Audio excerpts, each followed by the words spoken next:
நீதியரசர் அதுல கொஞ்சம் வரம்பை மீறி விட்டாருன்னு தான் நான் நினைக்கிறேங்க. நேற்றே நான் நெறைய இடத்துல சொல்லியிருக்கேன். என்னன்னா, ஒரு WP அதாவது writ petition, WMP writ miscellaneous petition.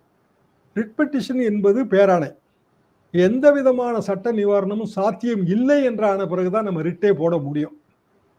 ஆனா, ஒரு கட்சியின் சிவில் மேட்டர்ல உரிமை சார்ந்த உரிமையியல் கேஸ்ல ரிலீஃப் வந்து எங்கன்னா சிட்டி சிவில் கோர்ட்ல இருக்கு. சிவில் கோர்ட் மேட்டர் அது. அப்படி இல்லை அப்படின்னா ஹைகோர்ட்டோட ஒரிஜினல் சிவில் சைடுக்கு வரணும். ரெண்டும் செய்யலாம். சிட்டி சிவில் கோர்ட்லயும் போடலாம். பிரின்சிபல் சிட்டி சிவில் கோர்ட்னு சொல்லுவாங்க. ஹைகோர்ட்டோட ஒரிஜினல் சிவில் ஜூரிஸ்டிக்ஷன்ல வரலாம். ரிட்டா போட்டது தவறு. ஆனா அந்த ரிட்டை வந்து எப்படி கீழே செக்ஷன்ல பாஸ் பண்ணாங்க? நீங்க நேரடியா எடுத்த உடனே ரிட்டு போட்டுற முடியாதுங்க. கீழே ஒரு பெரிய செக்ஷன் உட்கார்ந்துருக்கு அதுக்கு.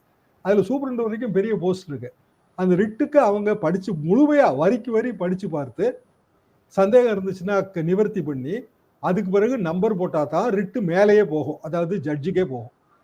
அப்போ இங்க எப்படி ரிட்டை பாஸ் பண்ணாங்கன்னு எனக்கு ரொம்ப ரொம்ப ரொம்ப ஆச்சரியமா இருந்தது. ஏன்னா ரிட்டு நிக்கல முதல்ல இருந்தே. அதாவது ரிட்டு போட்டாச்சு. பெட்டிஷனர் ஒருவர், ரெஸ்பாண்டன்ட் சைட்ல அன்புமணி, அதுக்கு பிறகு வரிசையா கவர்மெண்ட், அதாவது ஒரு பார்ட்டியோட மேட்டர்ல டிஜிபி போன்ற உயர் அதிகாரிகள் எப்படி உள்ள இன்வால்வ் ஆவாங்க? ஸோ ரெஸ்பாண்டன்டே தவறு.